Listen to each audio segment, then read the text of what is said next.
महाराष्ट्राच्या विधानसभेमध्ये विधानसभा सुरू असताना मी सरकारला जाब विचारला होता की जळगाव जिल्ह्यामध्ये मोठ्या प्रमाणावर वाळूची तस्करी होते, त्याबरोबर दारू, मटका, जुगार, अब्दे हे फार मोठ्या प्रमाणावर त्या ठिकाणी आहे आणले काय. विधानसभेचं सत्र सुरू असताना मी सरकारला जाब विचारला होता की या ठिकाणी जळगाव जिल्ह्यामध्ये मोठ्या प्रमाणावर वाळूची तस्करी होते. या ठिकाणी सट्टा, मटका, जुगार हा मोठ्या प्रमाणावर चालतो आणि या माध्यमातून पोलीस मोठ्या प्रमाणावर हप्ते मिळवतात. असा जोरदार हल्ला ज्यावेळेस सरकारवर केला होता, तर त्या दिवसापासून तर अगदी 3 दिवस आधीपर्यंत आमच्या भुसावळ, रावेर, यावल, मुक्ताईनगर, बोधवळ वगैरेकडचे सगळे पत्त्याचे अड्डे आणि मोठे सट्ट्याचे जुगाराचे वगैरे अड्डे बंद होते. परंतु आता 3 दिवसापासून या पोलिसांना हप्त्यामध्ये वाढ करून दिली आणि 3 दिवसापासून हे जे धंदे आहे हे आता राजरोसपणे सुरू झालेले आहे. आता यामध्ये मी पोलिसांना हे कळवलं होतं की कोणाकडून किती पैसे घेतले जातात. भुसावळ, यावल वगैरे रावेर तालुक्यातल्या सगळ्या पेढीवाल्यांकडून सट्ट्याच्या किती कुणाचा हप्ता 50,000, 1,00,000, 2,00,000, 5,00,000 कसे घेतले होते असे त्या भागातून 2 कोटी रुपये महिन्याला जळगाव पोलिसांना मिळतात असं मी बोललो होतो.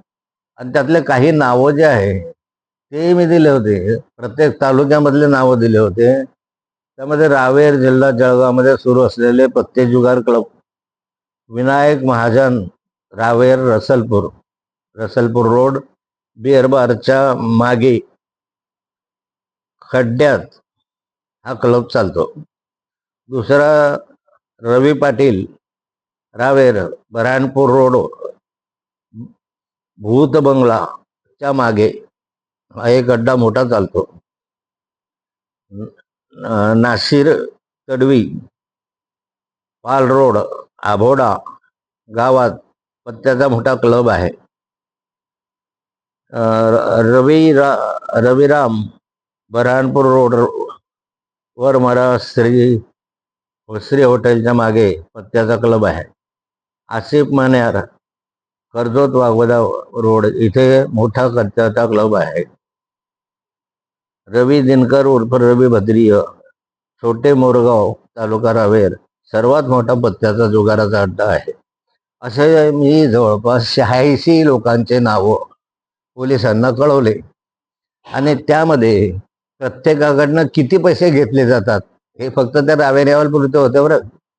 प्रत्येकाकडनं किती पैसे घेतले जातात हे पण लिहिलं होतं की या क्लबकडून 50,000 रुपये मिळतात, इथून 3,00,000 मिळतात, इथून 2,00,000 मिळतात आणि अशा सर्व मिळून 2 कोटी रुपये मिळतात असा माझा आक्षेप आहे. आक्षेप नाही, मी पोलिसांना कळवलं होतं, वरही कळवलं होतं. आता या दृष्टिकोनात जर एका ठिकाणी 2 कोटी रुपये मिळत असतील तर पोलीस कशाला लक्ष देतील बाकीच्या कायदा सुव्यवस्थेकडे. त्यामुळे राजकारण्यांना त्रास देण्यासाठी, नाथाभाऊवर गुन्हा दाखल करण्यासाठी पोलीस यंत्रणा जेवढी सतर्क आहे, ज्या नखात्या नावाच्या अधिकाऱ्याने पोलिसांना फोन करून हा गुन्हा नोंद करायला सांगितलं रात्री 12 वाजता, ते एवढी जर यंत्रणा सक्षम आहे किंवा सतर्क आहे तर आता मी सांगितलेले हे कायदा सुव्यवस्थेचे प्रश्न आहे. मी नावानिशी सगळे पत्ते, जुगार, अड्डे वगैरे सगळे दिलेले आहे. आणखी बंद करून दाखवायला तुमच्यात ताकद असेल का? 2-2 कोटी रुपये महिन्याला कमवतात या ठिकाणी, तर आता दाखवा तुम्ही. हे बंद करण्याचं परत महिनाभर बंद होते ना, आताही बंद करून दाखवा. गंभीर आरोप केले जात आहेत की पहिल्या अटकेची मागणी केली, एसआयटीची मागणी केली, जमिनी परत करा अशी देखील मागणी केली. सगळ्या संदर्भात काय म्हणलं? मुळामध्ये ही जी जमीन घेतलेली आहे ही 85 एकर जमीन आहे आणि या 85 एकर पैकी 2002 ला ही जमीन घेतलेली आहे कारखान्यासाठी, इथेनॉल कारखान्यासाठी. परंतु ते इथेनॉल कारखाना सरकारचं धोरण बदलल्यामुळे त्या ठिकाणी होऊ शकला नाही आणि हा कारखान्याची जमीन आहे तशीच त्या ठिकाणी राहिली. ही जमीन खरेदी जी केली आहे ती जमीन खाजगी सहमतीने खरेदी केलेली जमीन आहे, वर्ग एकची जमीन आहे. जी तक्रार आता परवा दाखल झाली की महारवतनची जमीन आहे.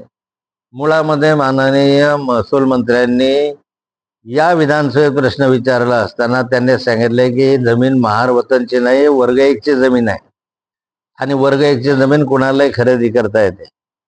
या ठिकाणी ते धिंडोरा पेटवला जातो की महारवतन महारवतन महारवतनचा आणि या जमिनीचा शून्य संबंध आहे. त्याचे कागदपत्र विधानसभेमध्येच महसूल मंत्री यांनी दिलेले आहेत. आता यामध्ये दुसरा प्रश्न असा आहे की खरेदीमध्ये छेडछाड केली का काय केली, अशी कुठलीही प्रकार त्या ठिकाणी नाही. जे छेडछाड केली त्याला त्या ठिकाणी त्या जमेलबाईच्या मुलाची सही केलेली आहे की आम्हालाही मान्य आहे. आणि छेडछाड केली वगैरे हे विषय आमचे नाहीच आहे. किंवा तो नायट्रॉसिटी वगैरेचा विषय होऊ शकत नाही किंवा फसवणुकीचा विषय होऊ शकत नाही. कारण हे विषय जे आहेत ते सब रजिस्टरनं पाहायचे आहेत. त्याने ते सब रजिस्टरने रजिस्टर केली म्हणजे ते बरोबर आहे असं आम्ही गृहीत धरतो कायद्यानुसार. तिसरी गोष्ट याच्यामध्ये आहे की ॲट्रॉसिटी लावली, एकनाथ खडसे यांच्यावर ॲट्रॉसिटी लावली, अटक करायची मागणी करताय. मुळामध्ये माझा काय संबंध आहे ॲट्रॉसिटीचा? मी काही तिथं हजर नव्हतो, काही मी त्याचा व्यवहार केलेला नाही, मी कुठे 1 मिनिट तिथं उभा नव्हतो, माझी कुठं बोलाचाली झाली नाही, तिथं कोणावर शिवीगाळ झालेली नाही. मग अशा स्थितीमध्ये वाऱ्यावरच ॲट्रॉसिटी लावायचे, दबावापोटी ॲट्रॉसिटी लावायचे, हे चुकीचं आहे. यामध्ये अडकमोलने म्हटलेलं आहे किंवा गिरीश महाजनांनी याची जमीन, गिरीश महाजन या संस्थेचे संचालक आहे. कोणत्या संस्थेत? Tapi Purna sugar and allied company खाजगी, या कंपनीचे गिरीश महाजन त्या ठिकाणी संचालक पूर्वी होते, आजही संचालक आहे. आणि गिरीश महाजनच्या नावावरही त्या ठिकाणी 5-6 एकर काहीतरी जमीन होती. गिरीश महाजनने ही जमीन तातडीनं त्यांना परत देऊन टाकली. ते काही गिरीश महाजन करण्यासारखा उदार आहे म्हणून दिली नाही. त्या ठिकाणी गिरीश महाजनांनी ही जमीन आपल्या निवडणुकीच्या याच्यामध्ये जे ॲफिडेविट करतो कोणाची किती प्रॉपर्टी आहे त्या ॲफिडेविटमध्ये ही जमीन लिहिली नव्हती. आणि ही जमीन न लिहिल्यामुळे जर कोणी तक्रार केली असती तर गिरीश महाजनची आमदारकी रद्द झाली असती. या कारणासाठी गिरीश महाजनने ती जमीन ताबडतोब दिली. पण तरी अजूनही तक्रार करता येते त्याची, जरी 10 वर्षापूर्वीचं असलं तरी तक्रार केव्हाही करता येते. पण त्या कारणासाठी ती दिलेली जमीन आहे परत, अशी काही स्वतः दिलेली नाही. आणि ह्याच्यामध्ये कोणत्याही प्रकारचा महारवतनचा संबंध नाही, कोणत्याही प्रकारे गैरखरेदी केलेली नाही. पैसा देत असताना या ठिकाणी रेडी रेकनरच्या दराने पैसा दिलेला आहे आणि हा पैसा मिळाला अशा स्वरूपाचा दिलेला आहे. 29 लोकांकडून ही जमीन खरेदी केली.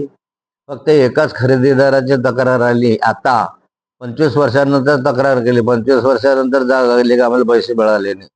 25 वर्षामध्ये का नाही केलं? कारण आता एक षडयंत्र रचलं गेलं आणि त्या षडयंत्राच्या माध्यमातून नाथाबाला कसं अडकवता येईल अशा स्वरूपाचा हा विषय आहे. आमदार चंद्रकांत पाटलांनी पण विधानसभेमध्ये ही लक्षवेधी विचारली होती. त्या लक्षवेधीतच महसूल मंत्र्यांनी स्पष्टपणे भूमिका मांडलेली आहे. आणि आता विनाकारण नाथाबाला या ठिकाणी अडकवण्याचा का प्रयत्न होतोय? कारण या जळगाव जिल्ह्यामध्ये सत्ताधारी पक्षाला एकही विरोधक नाही. एकमेव राहिलेला विरोधक म्हणजे नाथाभाऊ. मग एकनाथ खडसेंना कसं नाउमेद केलं पाहिजे, कसे खोटे गुन्हे दाखल केले पाहिजे, कसं राजकारणामध्ये चूप बसवलं पाहिजे, हा यांचा प्रयत्न दिसतोय. गुन्हा दाखल झाल्यानंतर पोलिसांनी तुमची काही चौकशी केली का आता? नाही, अजून तरी काही चौकशी केली नाही. पण चौकशी केली तर आपण काय त्यांना आहे कागदपत्र द्या देऊ. हो, याच्यामध्ये तुम्ही असं म्हटलं होतं की हा इथेनॉल प्रकल्पासाठी जमीन घेतली, इथेनॉल साठी ही जमीन घेतलेली प्रकल्पासाठी. मात्र तापी पूर्ण शुगर इन्स्टिट्यूट असं तुम्ही म्हटलं, शुगर कारखान्यासाठी तो नेमका काय संबंध निर्माण? त्याच्यासाठीच घेतले होते, शुगरसाठी, शुगर अँड अलाइड इंडस्ट्रीसाठी घेतली होती जमीन. आणि ही जमीन खाजगी घेतलेली आहे, ते इंडस्ट्रीच्या नावाचे नाही आहे. एकनाथ खडसे, शारदा खडसे, गिरीश महाजन अशा खाजगी खरेदीने त्या जमिनी गेल्या, त्या कारखान्याच्या जमिनी आहे, ते वेगळ्या जमिनी आहे.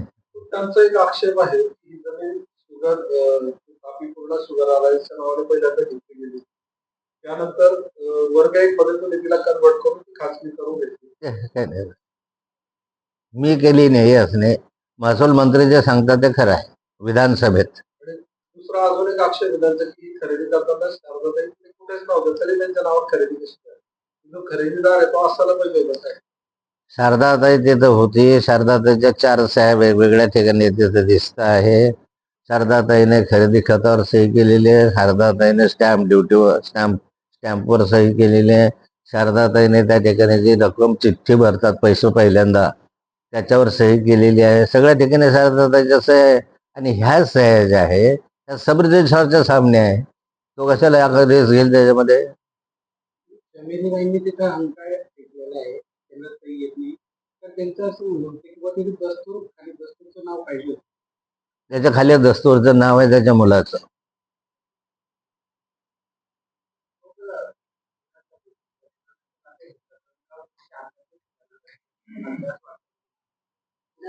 भोसरी प्रकरणामध्ये कुठलंही तथ्य नाही. माझा काय संबंध आहे भोसरी प्रकरणात?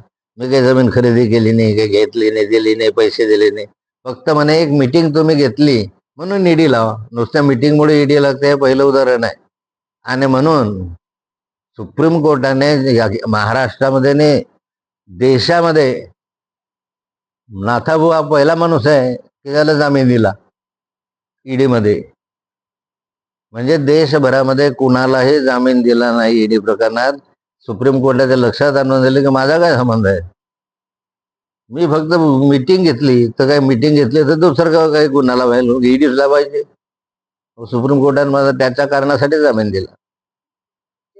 म्हणजे भले भले थकले, भुजबळ सारखे सगळे सगळे सगळे थकले, दिल्लीवाले थकले, गल्लीवाले, पण तिथं जामीन नाही मिळाला.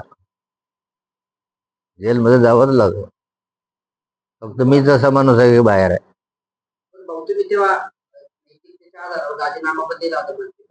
दिला होता ना, पण आता नाही देणार आहे. हे आपले जरी खरातकाळी गेले असतील, अशोक खरातांचे शिष्य असतील, त्यांना भेटले असतील, जाऊन आले असतील, त्यांच्या संग रात्र गमावली असेल, तरी हे राजीनामा नाही देणार.